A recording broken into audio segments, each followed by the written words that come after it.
Bonsoir et bienvenue à tous. Nous sommes ravis de vous retrouver ce soir pour ce deuxième webinaire de notre série sur l'anesthésie ostéocentrale qui va être consacré aux bénéfices en omnipratique. Il sera animé par le docteur Diaz et le docteur Pitaluga qui vont donc parler de leur expérience clinique. Je reviendrai quant à moi à la fin de cette formation pour vous parler du Cook Slipper. Petite précision importante, si vous souhaitez recevoir le certificat de participation et le support de formation, je vous invite à saisir vos coordonnées dans la rubrique Informations. De même, durant ce webinaire, si vous avez des questions que vous souhaitez poser aux conférenciers, vous avez une rubrique questions, n'hésitez pas à leur poser, ils répondront à la fin à cette partie-là. Je vous souhaite une bonne formation et je vous dis à tout à l'heure.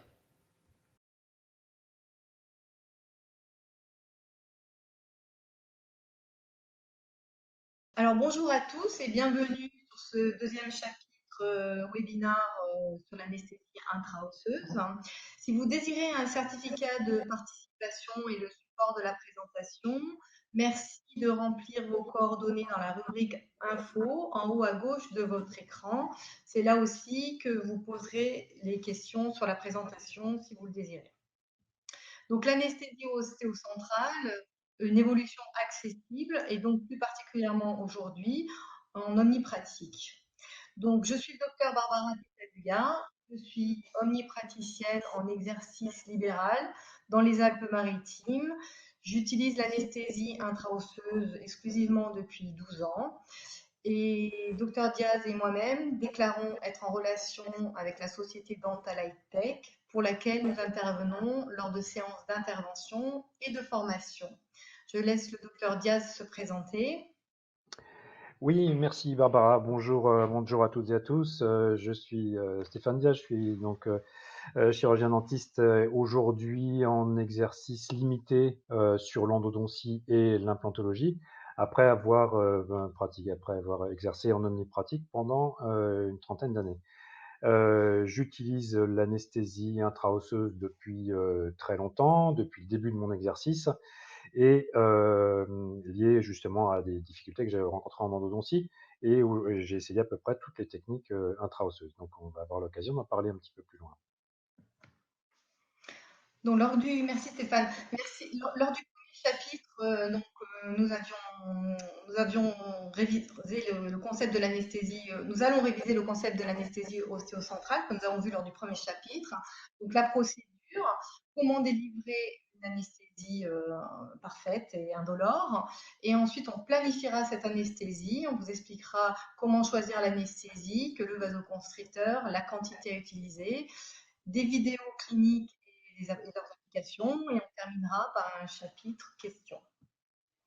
Donc les applications en omnipratique, on avait vu que c'était adapté globalement pour tout. Ces fameuses molaires mandibulaires qui nous posent tant de problèmes, même quand elles sont en pulpite, on pourra s'en servir pour les enfants, pour les extractions sans faire de rappel, pour les détartrages profonds, toute la restauratrice, les implants et donc les multisecteurs qui vont nous être bien utiles dans ces périodes où on va être obligé de regrouper les actes vu les nouvelles contraintes imposées. Et vous verrez que ça va apporter beaucoup d'avantages. Donc l'anesthésie ostéocentrale, comment fonctionne-t-elle? Donc le protocole, il va se passer en 3 étapes. Donc la première étape, on va injecter quelques gouttes au niveau de la muqueuse en interradiculaire. Donc le but, c'est d'aller anesthésier le périoste à l'endroit où on va perforer l'os. Donc on fait blanchir la papille. Une fois que la papille a blanchi, on sait qu'on va pouvoir perforer de façon indolore. On va venir se mettre au sommet du septum à peu près à 40 degrés par rapport au plan sagittal. Et là, on va pouvoir mettre en route la perforation. Pardon, erreur. Voilà, on va pouvoir mettre en route la perforation, excusez-moi, qui va être discontinue pour éviter un échauffement au niveau de l'os. Et on aura une injection pendant la perforation qui évitera un bouchage d'aiguille. Troisième étape, on passe en mode injection. Donc, l'aiguille est rentrée aux trois quarts. On est donc au cœur de l'os, au plus près des apex. Et là, on va injecter le liquide anesthésique dont on a besoin, qui va diffuser au niveau des espaces médulaires. Et on va avoir une imprégnation du tissu osseux et l'anesthésie qui s'installe pour pouvoir soigner les dents que l'on veut traiter. Donc, il faut savoir qu'une fois retirée la pièce à main, on peut poser directement la pièce à main et prendre sa turbine. On peut attaquer tout de suite. Donc, pour gérer les urgences, ça sera très pratique. Donc, les bénéfices de l'anesthésie ostéocentrale, ils sont multiples. Donc, je viens d'en parler, la prise immédiate, y compris sur les molaires en pulpite. Donc, ça, c'est pareil, on abordera comment avec Stéphane. On n'aura plus d'engourdissement des tissus ni de morsures chez les enfants, mais aussi chez les adultes, parce qu'il faut savoir qu'à l'anesthésie, à l'épine de Spix, les patients restent quand même handicapés à un petit moment. Le geste anesthésique sera donc sans stress et sans douleur, et le planning sera bien lissé. On aura une assistante heureuse parce qu'on ne sera plus en retard, on gérera mieux nos rendez-vous et on améliorera aussi la rentabilité du cabinet, ce qui va aussi être un élément important en ce moment. Il faut savoir que nos patients deviennent vraiment fans de cette anesthésie et la réclament après. Donc au niveau de la clinique, on va voir un cas clinique, donc l'anesthésie de la molaire mandibulaire. On va donc faire notre injection au niveau de la papille. Donc on se met bien parallèle à la muqueuse pour être indolore même à ce niveau-là. Quelques gouttes pour anesthésier le périoste. Ensuite, on va faire la perforation ostéocentrale. Donc mon aiguille au sommet de mon septum, 40 degrés par rapport au plan sagittal. Je mets en route ma perforation. Et quand tu dis que les patients réclament ce genre d'anesthésie, une petite anecdote, moi j'ai assez souvent des patients qui m'appellent quand ils ont changé de région, qui me disent, vous n'avez pas un confrère, un collègue qui utilise le même type de matériel parce que vraiment c'est génial, quoi. Donc, Ouais, c'est vrai. Une fois qu'ils y ont goûté, ils ont du mal à s'en passer. bah, Ils au n'ont pas envie de début, revenir à ouais. l'anesthésie classique. Et au début même ils ont l'impression de, mais comment ça se fait que vous m'avez pas fait d'anesthésie, quoi? Il n'y a plus C'est d'anesthésie chez vrai. le dentiste. Si, Ouais. je vous en ai fait une, je vous promets, il y a une demi-heure ou il y a une heure, vous en êtes même pas perçu, quoi. Donc, Ouais, c'est vrai. effectivement, vous avez raison, j'ai pas eu mal, quoi. Donc c'est assez bluffant. Parce que même au niveau de la sensation, ils ont moins la sensation, ils n'ont pas la sensation d'être anesthésie comme avec une Spix. Hein, Ouais, ouais. Alors, un deuxième cas qui est intéressant, donc c'est l'anesthésie ostéocentrale au point interincisif maxillaire. C'est vrai que c'est une zone qui est extrêmement sensible parce qu'il y a un gros paquet vasculo-nerveux qui passe. Ils n'aiment pas trop qu'on injecte au niveau de la papille. Donc, ce qui est intéressant là, c'est d'aller anesthésier le frein.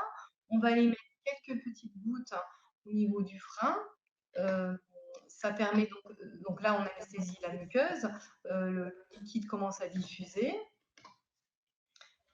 Voilà, celle-là, elle est particulière, elle est un peu en deux temps. C'est le seul endroit où on l'a fait en deux temps, c'est-à-dire qu'on fait d'abord le frein, ensuite on fait la papille, mais habituellement on ne fait que la papille, puis l'ostéocentrale. On a voulu vous montrer celle-là pour voir, parce que d'abord on voit bien ce qui se passe. On voit la muqueuse qui blanchit ici, et ensuite on va anesthésier la papille. Voilà, et là ça Voilà. blanchit au niveau de la papille, petit à petit. Et là c'est totalement indolore, quoi. Et aussi l'intérêt de à cet endroit-là, c'est que Barbara en parlait tout à l'heure, on n'a pas de sensation d'engourdissement, c'est d'autant plus précieux au niveau antérieur que, bon, vous savez qu'une parapicale au niveau antérieur, il y a la lèvre qui pend, enfin c'est très désagréable, quoi. Alors que là, il n'y a vraiment qu'une sensation Ouais, puis de dans les traitements parapicale. esthétiques, quand on veut vérifier avec la ligne du sourire, c'est vrai que c'est pratique de ne pas avoir la lèvre Ouais, anesthésiée et de ne pas avoir un rictus quand on demande c'est un ça. sourire. Alors on va écouter la perforation. Donc on se met bien, on trouve bien l'angle. Voilà, ouais. Donc là, c'est vrai que c'est une anesthésie qui est particulièrement indiquée pour les détartrages. Donc on va aller injecter donc notre liquide en interincisif et avec une carpule, bon, Stéphane va développer ça tout à l'heure, mais on va voir qu'on aura tout le bloc antérieur jusqu'au prémolaire qui sera anesthésié. Donc c'est vraiment, c'est très apprécié par les patients. Voilà, donc là, on a tourné le conteneur pour vous montrer l'aiguille qui est rentrée aux 3/4. Ce n'est pas un geste qui est nécessaire, hein, on n'a pas besoin de faire cette manipulation supplémentaire. C'était vraiment pour la vidéo, ça.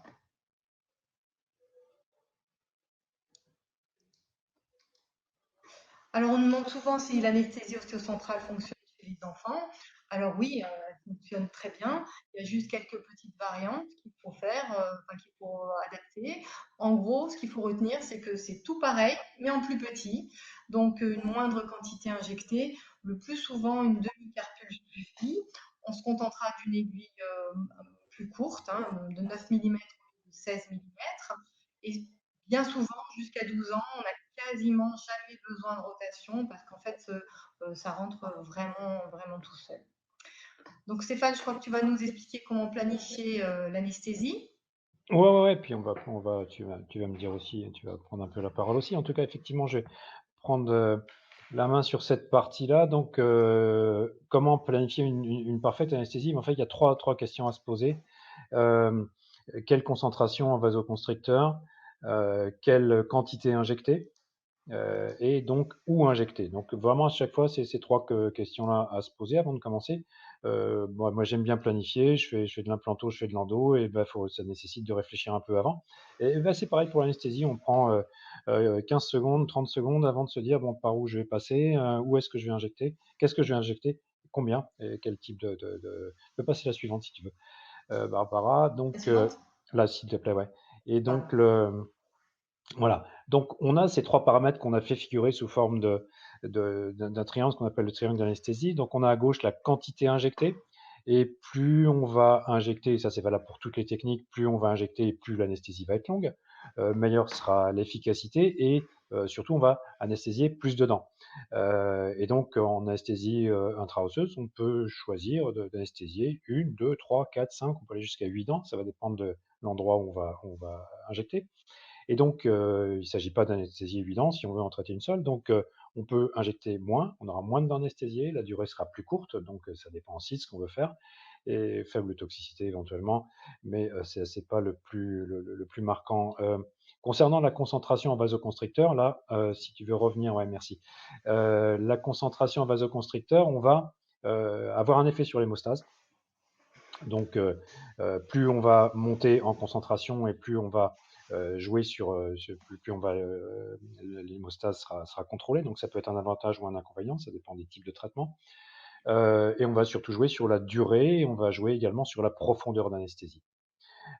Idem, donc le troisième item, c'est la proximité de la zone à traiter. Plus on va être proche, et plus l'anesthésie va être profonde. Et le gros avantage de l'anesthésie intra-osseuse, c'est que en ostéocentrale particulièrement, on va être très proche des apex, donc on va obtenir une anesthésie profonde avec une faible quantité et éventuellement une faible concentration de vasoconstricteurs. Donc on va voir un petit peu plus loin comment on va planifier ça. Donc les questions à se poser, c'est combien avons-nous de dents à traiter lors de la séance? Est-ce qu'on est en présence d'une inflammation pulpaire? Est-ce qu'il y a une pulpite? Et de combien avons-nous besoin d'anesthésie? Donc on planifie nos séances, donc on sait combien de temps on va avoir à peu près à travailler. Donc on va dimensionner notre anesthésie à ce cahier des charges. Donc en fonction de combien de temps à traiter, donc ça va jouer sur le volume à injecter. De toute façon, il est clair que le volume injecté est toujours inférieur à celui qu'on utilise avec une technique traditionnelle, dans la mesure où l'anesthésie a un meilleur rendement et plus efficace. Une cartouche d'1,8, une cartouche classique, on travaille avec des cartouches classiques, peut anesthésier jusqu'à 8 dents. Une anesthésie entre les incisives inférieures, comme il y a un faible volume d'os spongieux, ça va se répandre jusqu'au deuxième prémolaire. On ne va pas faire l'endo de la deuxième prémolaire en anesthésie au milieu, mais on va pouvoir faire un traitement, on va pouvoir faire un détartrage de tout le secteur antérieur et prémolaire avec une seule injection entre les incisives. Ça, c'est quand même assez confortable à la fois pour le praticien et pour les patients. Donc, est-ce qu'on a une inflammation pulpaire? Et oui, lorsqu'on venait en pulpite, on va plutôt privilégier une concentration à 1 100 millième. Il y a même du 1,80 millième qui est disponible sur le marché en France. Mais 1 100 millième, déjà, on a une bonne très bonne profondeur d'anesthésie parce qu'évidemment, en pulpite aiguë, pour des raisons de pH, de moindre circulation, etc., l'anesthésie est plus difficile à instaurer. Donc, quelle est la durée nécessaire d'anesthésie? Là aussi, c'est pas parce qu'en fonction du type de traitement, eh bien, soit on a une cavité à faire, soit on a juste à surfacer quelques faces de la dent et ça va très vite. Soit on a un traitement odontique à faire. Donc, évidemment, on va jouer sur la concentration de vasoconstricteur qui va agir sur la profondeur et sur la durée de l'anesthésie. Voilà un petit tableau qu'on a fait. Alors, on voit même qu'il y a un 50 millième, et ça, c'est un diaporama qu'on présente également dans des pays où il y a le 1,50 millième, il n'est pas disponible en France. Mais bon, pour ma part, je travaille avec un 200 millième et un 100 millième, Oui, moi aussi. voilà, qui donne beaucoup avec lesquels on a un très bon panel de possibilités. Voilà, bon, bah ça a été dit, hein, quelle est la distance entre la dent à traiter et le point d'injection. Plus le point d'injection est proche de la zone, moins il est nécessaire d'injecter. Donc le traitement de cette centrale, bon, à l'évidence, où est-ce qu'on va injecter? Bah, là où il y a de l'os. Donc à chaque fois, on va regarder, il y a un endroit où c'est pas possible. Barbara? Oui, c'est sûr qu'entre la 11 entre la 21 et la 22, c'est Voilà. impossible. Vas-y, tu peux Pas avancer un peu facile. tu peux avancer un peu, voilà, c'est ça. Là, c'est interdit et suivant, là, c'est bon. On a un bon volume d'os et là, c'est vraiment sympa avec vraiment peu, ça dépend du traitement qu'on va faire, mais vraiment peu d'anesthésie, qu'on a une anesthésie immédiate et profonde. Voilà, traitement endodune 46, il n'y a pas de place en distal. Il y a de la place ici entre les racines et là devant. Donc, on aura quasiment le même type d'anesthésie en injectant en interradiculaire ou en mésial. Barbara, tu aurais choisi lequel? Alors moi, j'aurais choisi en interradiculaire parce que c'est vrai qu'à la mandibule, comme la diffusion est toujours plus mésiale, quand je peux être plus distale, je choisis le distal. Ouais, oui, on est d'accord. Je sais plus ce que j'ai fait dans le cas présent, mais là. Mm. Et oui, bon, vas-y. Surtout que là, il y a un beau septum interradiculaire. Bah oui. Et là, c'est pas le cas. Donc là, c'est également interdit d'aller en distal, mais c'est aussi interdit d'aller en interradiculaire. Donc c'est une 7. Sur une 7, c'est rare d'avoir suffisamment de place. Là, par contre, anesthésie transcorticale, c'est plus une ostéocentrale. Donc là, technique un peu différente, avec une aiguille jaune, la corticale un peu plus épaisse, et on va moins profond. Voilà, traitement d'une carie sur la 26, un traitement d'une lésion carieuse en distale. Pardon. Voilà. Donc, et on peut aller ici en mésial. Il y a de l'os. En distal, c'est pas terrible. En haut, je précise que oui, il y a un sinus qui est relativement bas, néanmoins, il y a un volume osseux. Donc, on peut y aller, très bien, mais ça n'est de toute façon en anesthésie intra-osseuse, systématiquement en radio avant de faire le traitement. De toute façon, on fait des radios pour plein de choses autrement. Radio pour vérifier où est-ce qu'on peut travailler. En bas, je te laisse commenter, Barbara. Alors en bas, oui, une petite anesthésie nécessaire parce que la carie n'est pas très profonde. Donc on va pouvoir piquer soit en transcorticale au trigone derrière la 7, donc on a beaucoup d'os, soit en distal de la 6, oui, en distal de la 6, soit en interradiculaire de la 6. Là, vraiment, on a le choix. Ce qu'on ne fera pas, c'est de piquer en mésial de la 5, parce que, comme on l'a dit tout à l'heure, la diffusion étant plutôt mésiale, on n'aura pas d'anesthésie jusqu'à la 6 en piquant à cet endroit-là. Et pour l'extraction d'une 36, alors ce qui est sympa aussi pour les extractions, c'est qu'on n'a pas besoin de rappel lingual ou palatin. Donc avec une seule injection, là, ici, dans un volume d'os suffisant, volume suffisant, et également os de sein. Parce que, comme dans toute technique, on n'injecte pas dans un tissu inflammatoire, et c'est encore plus vrai en anesthésie intra-osseuse. De toute façon, il n'y a plus d'os. Mais de toute façon, donc, on ne va pas aller entre les racines, ça rentrerait tout seul, mais mauvaise idée d'aller, on va frapper une anesthésie intra-osseuse, hein, d'aller entre les racines. Donc avec une seule injection, on peut très facilement procéder à l'extraction de cette dent, si c'est l'indication qui est retenue. Et puis, effet immédiat aussi, ça a été souligné par Barbara. Ça, c'est quand même assez pratique. C'est-à-dire que, par exemple, pour l'endo, moi, ce qui me va bien, c'est que donc, je peux poser la digue directement après avoir fait l'anesthésie. Et, dès lors que j'ai terminé l'injection, je pose la digue et je commence immédiatement à travailler. C'est-à-dire, je n'ai pas de doute sur le fait que la dent soit anesthésiée. Ça, c'est quand même c'est assez sympa. Détartrage sur une arcade complète aussi, ça on est amené à faire ça. Alors, avant l'anesthésie intra-osseuse, j'avais soit la possibilité de le faire sans anesthésie et dire au patient, bah écoutez, oui, c'est pas très agréable, oui, mais accrochez-vous au fauteuil, ou alors je fais des parapicales partout, ils ressortaient, c'était l'horreur. Donc là, on a Surtout que quand les même, parapicales, ça donne pas une anesthésie aussi profonde que ouais, l'intra-osseuse. Donc il reste quand même des sensibilités par rapport à l'intra-osseuse. c'est ça, ouais, absolument. Donc maintenant, bon, maintenant, je fais plus de paro, mais bon, jusqu'à un passé récent, j'en faisais encore. Et on voit ici à la mandibule qu'avec 3 injections, une dans chaque trigone, dans chaque trigone rétromolaire, et une au point interincisif, on va pouvoir couvrir l'arcade et on voit la diffusion au niveau. Tu peux revenir peut-être juste un peu Pardon. là. Ouais, je t'en prie. Juste ici en bas, on voit que la diffusion du point interincisif vers les secondes prémolaires est assez large. Et ça se passe comme ça parce qu'on a peu de volume osseux. Et on va, au trigone, on va anesthésier les deux molaires. Alors, pas nécessairement pour faire un traitement odontique complet d'une 46 en pulpite. On va traiter l'urgence. On verra ça de toute façon au prochain webinaire, puisqu'on a un webinaire sur l'endo dans, je ne sais plus, 15 jours ou 3 semaines, je ne sais plus, j'ai plus les dates en tête. Ça sera précisé tout à l'heure. Voilà, je m'égare un peu, mais on va maintenant passer à l'arcade supérieure, où là aussi, on va pouvoir travailler avec 3 points d'injection euh, qui sont ici disposés un peu plus mésialement pour les points postérieurs, puisque on sait que la diffusion est plus distale. Donc on peut passer entre 5 et 6 et anesthésier très facilement les deux molaires. Et donc avec 3 points d'injection, les gens on peut les détartrer sur une, voire 2 arcades dans la même séance. C'est quand même assez sympa. Voilà, je ne sais pas si tu as des choses à ajouter, Barbara. Non, je suis d'accord avec toi. C'est vrai que moi, ce que j'aime bien avec cette anesthésie, c'est que si on va commencer à faire une arcade, le temps qu'on la fasse, qu'on la termine et qu'on anesthésie le bas, en fait, l'anesthésie sur la première arcade est terminée. Donc c'est vrai on peut regrouper, encore une façon de regrouper nos actes et de faire des séances plus longues et plus rentables par rapport à toutes les nouvelles contraintes que l'on a. Ok.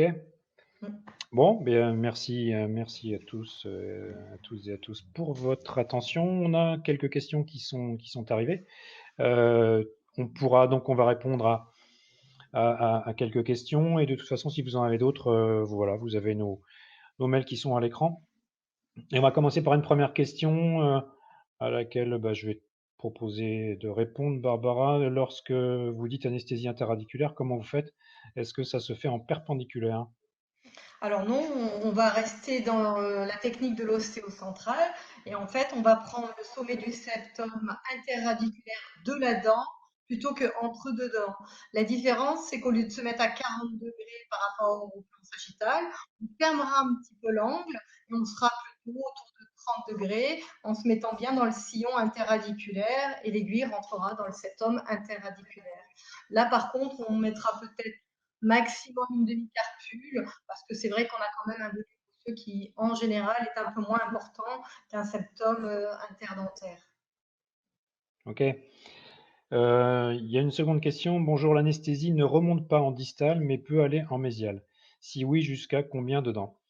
Alors, en distal, l'anesthésie ne remonte pas en distal. Oui, c'est vrai à la mandibule. Au maxillaire, l'anesthésie va en mésial, se diffuse, concerne les dents en distal et en mésial de la même façon pour des raisons de vascularisation. À la mandibule, l'anesthésie, effectivement, va se va être plus importante, va être plus forte en mésial qu'en distal. Donc l'anesthésie revient à un effet rétrograde en distal sur environ une dent. Euh, avec un certain. Alors, il faut aussi être conscient du fait que l'anesthésie, c'est pas 1 ou 0. Il y a une notion de profondeur d'anesthésie. Donc, pour un traitement paro, pour une cavité, c'est très facile si une cavité qui est moyennement profonde, si on atteint la pulpe, ça devient plus sensible, mais pour une cavité peu profonde ou moyennement profonde, on va très facilement travailler en distal sur une voire dedans dans certains cas. Mais l'effet rétrograde sera pas suffisant pour faire un traitement endodontique. Et surtout pour un traitement endodontique plus sur une pulpe inflammatoire. En mésial, ça va facilement jusqu'à 2, 3, 4, 5 dents, avec 2 dents concernées vraiment bien anesthésiées, la troisième un peu moins, la quatrième un peu moins. Donc tout dépend du type de traitement qu'on veut délivrer.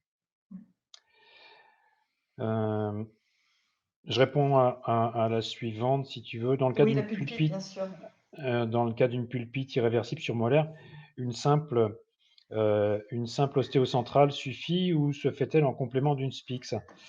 Et ben non, c'est l'anesthésie ostéocentrale n'est pas une anesthésie complémentaire, c'est une anesthésie à part entière qui est suffisante, qui est plus profonde, dont l'effet est plus profond que la Spix. Le problème qu'on rencontre avec la Spix, c'est souvent on pense que ben on l'a raté parce on n'a pas bien fait la technique. C'est en fait ça arrive, mais le plus souvent, et qu'on est confronté à des innervations, des variations anatomiques, des innervations par des rameaux récurrents d'autres nerfs, et que c'est assez difficile de prévoir. Donc, non, je fais à peu près 1 à 2 Spix par an, et pour d'autres raisons que pour l'endo, je ne fais pas d'endo sous Spix, parce que l'anesthésie intra-osseuse est largement suffisante à elle-même. Donc, et en fonction du type de traitement, je vais majorer la concentration, la quantité, mais de toute façon, pas de Spix. Et c'est vrai que c'est tout l'intérêt de l'anesthésie intra-osseuse. Lors du premier webinaire, on avait parlé des échecs de l'anesthésie à l'espine de Spix. C'est vrai que même si le geste est bien réalisé, on peut avoir jusqu'à 30% d'échecs de cette anesthésie. Ouais, c'est ça. Il y a une question suivante qui doit concerner, en fait, qui doit être en relation avec la question précédente. Merci. Donc, l'aiguille sera en parallèle de l'os alvéolaire. Oui, alors c'est vrai que quand je dis qu'on ferme l'axe par rapport au plan sagittal, euh, on incline un petit peu plus l'aiguille, mais on n'est pas parallèle à l'os alvéolaire, parce que sinon on va être que dans la corticale, et là on rentrera pas, parce on va boucher, et puis de toute façon ça passe pas. Le but c'est de traverser la corticale, mais de rester au cœur de l'os. Donc juste on redresse un tout petit peu l'axe, mais après on est vraiment dans la même technique, exactement. OK. On va prendre donc une dernière question. Y a-t-il des contre-indications chez des patients à risque? Alors, si la question porte sur y a-t-il des contre-indications à l'anesthésie locale, oui, elles sont rarissimes et ce sont les mêmes quelle que soit la technique, mais je pense que c'est pas le sujet. Le sujet est plus, y a-t-il des contre-indications à l'anesthésie intra-osseuse en fonction d'un risque systémique du patient? Elles sont rarissimes, et je voudrais citer tout de même les patients qui ont bénéficié d'une irradiation de la zone, d'une irradiation thérapeutique de la zone. Là, effectivement, c'est une contre-indication à l'anesthésie intra-osseuse.